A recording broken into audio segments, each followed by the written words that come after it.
Now today I'm going to be working on the bottom. So there's a piece of 1/2 inch that goes offset to the back.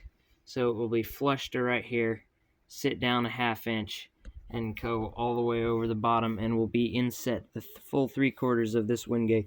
And this 1/2 inch bottom will be out of wingay too, and I'm going to veneer wingay on the very bottom so the entire thing is covered in wingay. And then I have to take a flush trim bit on a router on the panel I'm going to be putting on here and route out a slot for the card that will come in to pull down that Chicago screw pin.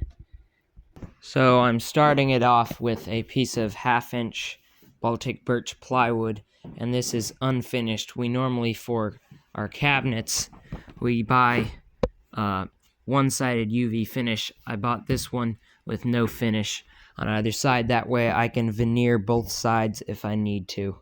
So I've got marks on either end. I'm going to festool off a 14-inch wide piece and then cut my length out of it. And the reason I'm doing that is so the wingay, instead of the wingay running with the grain when I glue it, I'm gluing it against the grain, because when you veneer on your substrate, you want your veneer to be running in the opposite direction of the grain of your substrate.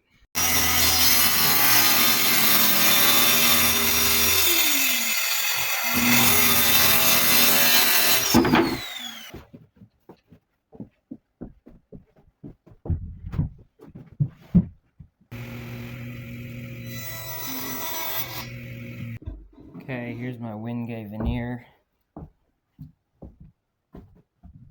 Got an 8-foot sheet by about 9 inches wide. I've got tape here because there's a split running down this end, but I don't need 2 full widths. I only need 1 full width and then about a 1/2 width to cover the width of this. So I think that split is going to be right around the place I need to cut the veneer. Alright, so I got my 2 pieces of veneer cut. I'm gonna tape up the end of this leftover part of my sheet so that it doesn't split anymore, because there's a few splits in it, and if you didn't tape up the end, there's a possibility that them splits would carry all the way down the sheet. Okay, so I got both pieces cut. I've got it, both pieces taped together with blue tape with a tight seam. You can see, you can't even see the seam. That black line there is not the seam. The seam's right here. You can see how well it blends. Got some gum tape here that I'm going to put over the seam, wet it with a sponge, and then you put it tightly over the seam, and when it dries it shrinks just a slight bit and pulls that seam together even more. And then when it's dry in about an hour, I can take the blue tape off, and then I will be able to glue it to my substrate. Okay, I got the tape on. Just having this piece of wood to keep it flat while it dries, and let that sit about an hour or so. Okay, so it's all dried, and I got a good layer of glue on the substrate.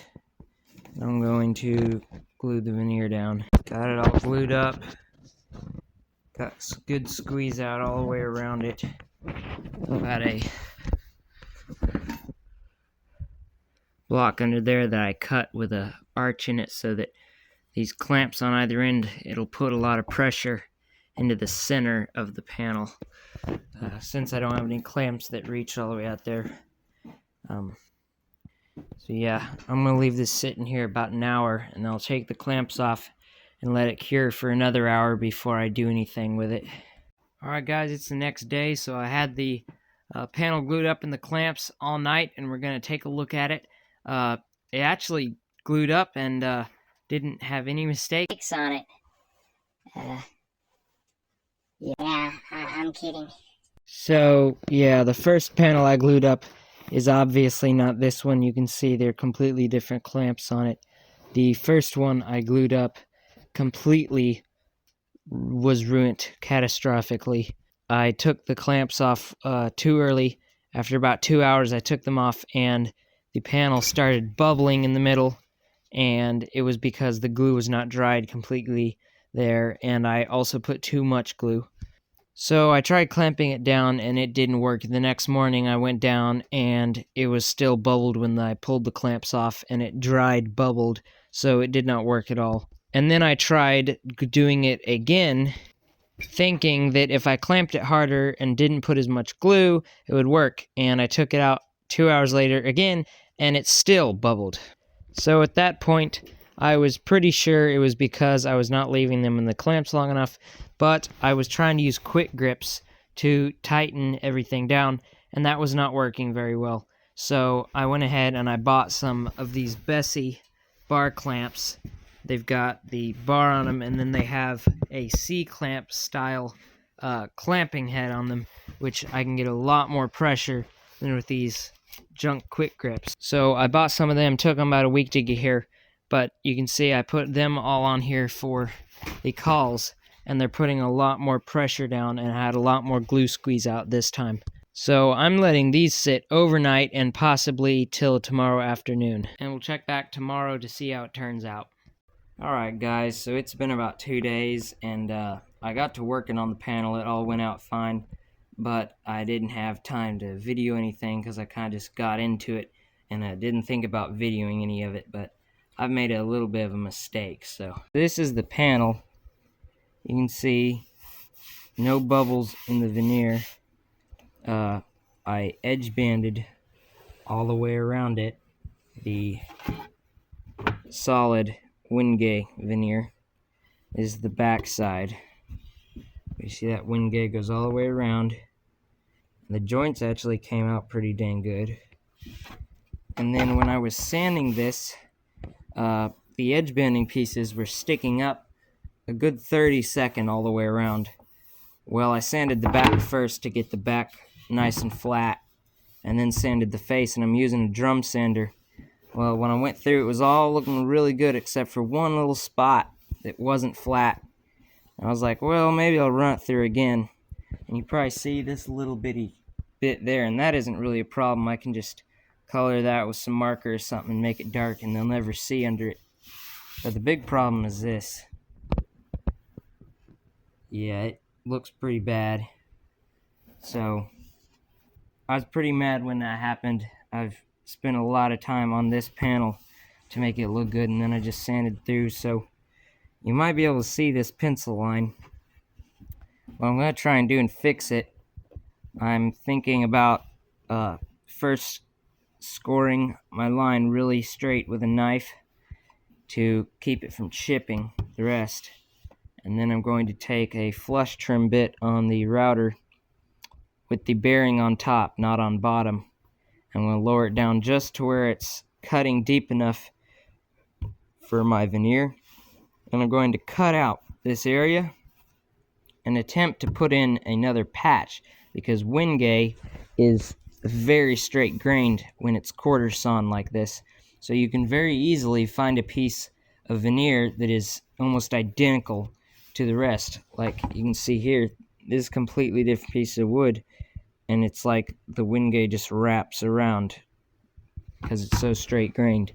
So I'm going to attempt to try and find a patch that matches this nearly perfectly and cut it very tight and try and fill this.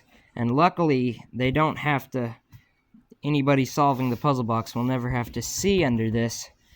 Over here there's going to be a crack here where a card fits in with a magnet on this end, but they never have to use this end. But if they lift the puzzle box up to look underneath, they will be able to see that. So I have to patch it as good as I can. Alright, so I got it routed out with fluff trim bit all the way around. You can see that the corners are still round, so I'm going to have to take my X-Acto blade and cut those perfectly square in all the corners, and then I'm going to find a piece of veneer to cut to fit in there.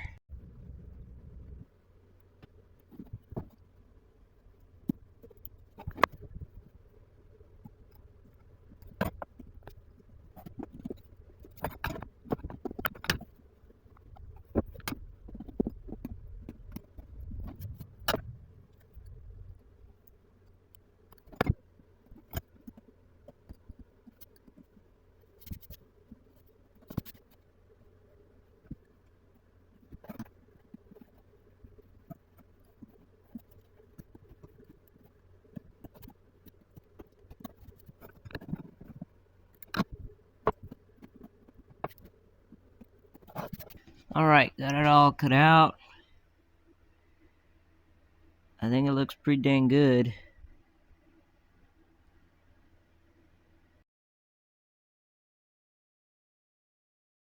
Alright, got it all done.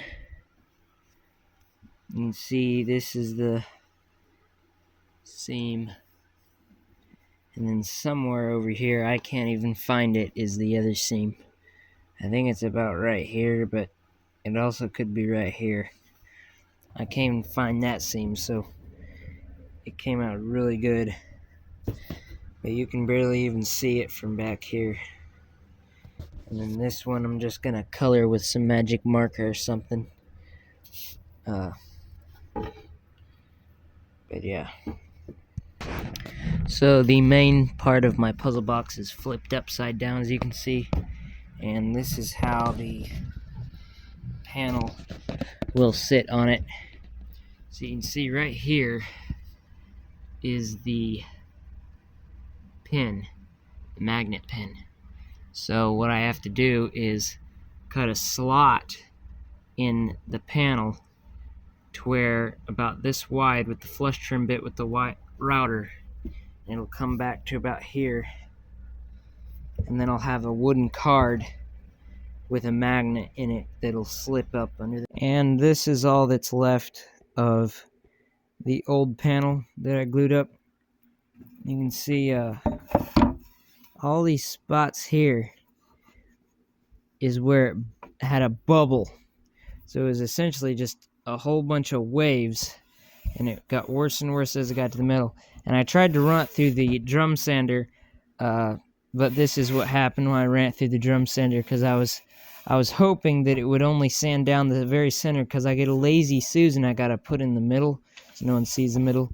But obviously that didn't work. So, but I'm glad that it didn't work, because the new one that I did, I honestly think looks way better. I like the grain of the Wingay on this one better than I do on this one, even if this one would have worked. But yeah, I mean, you can't see the seam at all. Guess which corner the seam's on? Nope, it was on this one. But alright, that's it for this video. See you in the next one.